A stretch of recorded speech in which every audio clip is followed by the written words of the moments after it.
is alweer gerook. Hy soek nou superheroes om die wapenskandaal te ondersoek. En wat sê jou? Ek het gesê ons sal Batman stuur. Ek het dit verwag. Nee, wag man. My mense weet het, maar Batman se reis is redelik billik. Ek ken hom. Hy sê nie nee vir 'n bottel brandhaas nie.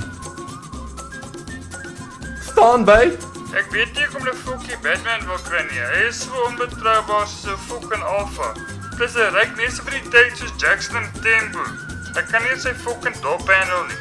Daai kak, hy is from Rockwood oud. En die Batmobile pis meer olie uit as die Waldes op Pretoria se fucking pavement. Gaan voort. Ek stel voor die gebruik vir Spider-Man om iets ordentlik te doen. Spider-Man skiet manbotter by sy pols uit en mense is kakbang daarvoor.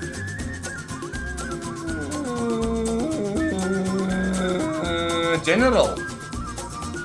Dit is 'n fucking kak idee. Ons skryf vir Batman of fokol. Ek is die president en ek sal besluit wie ons gebruik vir die job. Verstaan jy? Whatever does. Met sy kar. Maak sy oliepomp reg. Ek is altyd reg. Esther, President? bel vir Batman. Okay. En doen hom om deur 'n stort te spring. Ek dink hy is besig om 'n moerse fout te maak. Fok jou man. Ek het klaar besluit. Batman is 'n ou skoolvriend van my en hy sal ons nie trap nie.